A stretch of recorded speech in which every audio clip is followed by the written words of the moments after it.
আসসালামু আলাইকুম প্রিয় দেশবাসী। আমাদের হর্টিকালচারে আঙ্গিনায় আমরা ভুট্টা চাষ করছিলাম। আসলে আমরা দেখি আমাদের ভুট্টার বর্তমান অবস্থা। আসেন এই পাশে আসেন, আমরা আজকে হারভেস্ট করবো প্রথম ভুট্টা।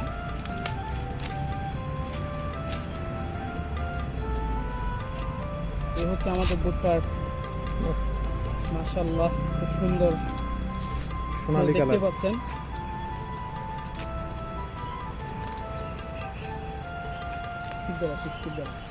দেখেন আমাদের হারভেস্টকৃত ভুট্টা আমরা অল্প পরিসরে অল্প জায়গায় সামান্য কিছু ভুট্টা চাষাবাদ করেছিলাম।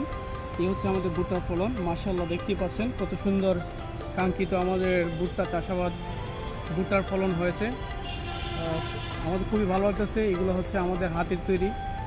আমরা স্বল্প পরিসরে স্বল্প জায়গায় আমরা এই ভুট্টা চাষ করেছিলাম।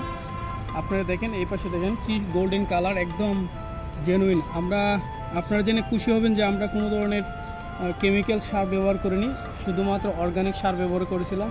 এই হচ্ছে আমাদের বাগান, এই পাশে আছে এই বাগান, আর এই পাশে হচ্ছে মূলত অনেক গাছগুলা। আমরা আপনারা জেনে খুশি হবেন যে আমাদের মাননীয় প্রধানমন্ত্রী জননেত্রী শেখ হাসিনা বলেছেন অনাবাদি এবং পতিত জমি তথা 1 ইঞ্চি জমি যেন অনাবাদি না থাকে। সেই স্লোগানকে সামনে রেখে আমরা এই চাষাবাদ করেছিলাম। আমরা এই ভুট্টার পাশাপাশি অফ সিজনাল নন সিজনাল বিভিন্ন ধরনের সবজিও চাষাবাদ করতেছি। মানে কীভাবে আমরা দেশের একটি অর্থনৈতিক উন্নয়নে আমরাও অংশীদার হতে পারি, আমরাও হর্টিকালচার সেন্টার কুলাউড়া এগিয়ে আসতে পারি, এরকম আমাদের প্রচেষ্টা। আশা করি আপনাদেরকে আমরা সামান্য আমাদের অংশীদারের, দেশ উন্নয়নের যে অংশীদারের যে একটা অংশ আমরা চেষ্টা করছি আপনাদের তুলে ধরার জন্য। আশা করি আপনারাও আমাদের মতো এগিয়ে আসবেন দেশের উন্নয়নে, দেশের স্বার্থে, দেশকে এগিয়ে নিতে তথা কৃষি উন্নতি, কৃষি সমৃদ্ধি। সবাই ভালো থাকবেন, সুস্থ থাকবেন। আসসালামু আলাইকুম।